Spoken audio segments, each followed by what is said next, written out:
അസീം പ്രേംജി വിപ്രയുടെ സ്ഥാപകനാണ്. വലിയൊരു അറിയപ്പെടുന്ന മനുഷ്യസ്നേഹിയുമാണ് അദ്ദേഹം. ബിസിനസ് ക്ലാസ്സിലോ ഫസ്റ്റ് ക്ലാസ്സിലോ ഒക്കെ യാത്ര ചെയ്യാൻ എല്ലാ സൗകര്യങ്ങളുള്ള ഒരു കോടീശ്വരനാണ് അസീം പ്രേംജി. സാധാരണഗതിയിൽ അദ്ദേഹം എക്കോണമി ക്ലാസ്സിലാണ് വിമാനത്തിൽ യാത്ര ചെയ്യുന്നത്. ഇതേപ്പറ്റി വിപ്രയിലെ തന്നെ ഒരു ഉദ്യോഗസ്ഥൻ വിപ്രയിൽ അദ്ദേഹത്തോട് ചോദിച്ചു, ഇതെന്താ അദ്ദേഹം, കാരണം അദ്ദേഹം ബിസിനസ് ക്ലാസ്സിൽ വളരെ സൗകര്യത്തോടെ പ്രതാപത്തോടെ ആർഭാടത്തോടെ സഞ്ചരിക്കാൻ കഴിയുന്ന ഒരാൾ എന്തിന് എക്കോണമി ക്ലാസ്, നമ്മുടെ കന്നുകാലി ക്ലാസ് എന്നൊക്കെ ഡോക്ടർ തരൂരിനെ കൊണ്ട് പറയിച്ച് അതേ ക്ലാസ്സിൽ എന്തിന് സഞ്ചരിക്കുന്നു എന്ന് ചോദിച്ചപ്പോൾ, ബിസിനസ് ക്ലാസ് യാത്രയ്ക്ക് ഒരുപാട് പണച്ചെലവില്ലേ, അത് വിപ്രോയുടെ പണമാണ്, ആ പണം ജീവനക്കാരുടെ കഠിനാധ്വാനത്തിൻ്റെ ഫലമാണ്, ആ തുക ജീവനക്കാരുടെ ക്ഷേമത്തിനായി ഉപയോഗിക്കുന്നതാണ് നല്ലത്, ആഡംബരങ്ങളൊന്നും എനിക്ക് ആവശ്യമല്ല എന്ന് അസീം പ്രേംജി പറഞ്ഞു. അതുകൊണ്ട് തീർന്നില്ല.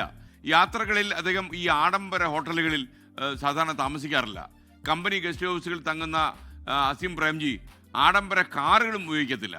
കോടികൾ ആസ്തിയുള്ള ഒരാൾ സ്വന്തം സൗകര്യമോ സ്റ്റാറ്റസോ നോക്കാതെ തൻ്റെ സ്ഥാപനത്തിൻ്റെ ഓരോ പൈസയും വളരെ വിലപ്പെട്ടതാണ്, എത്ര ശ്രദ്ധയോടെ കൈകാര്യം ചെയ്യണം എന്ന് ഇങ്ങനെ ആവർത്തിച്ച് കാണിച്ചു കൊടുത്തുകൊണ്ടേയിരുന്നു ലോകത്തിന്.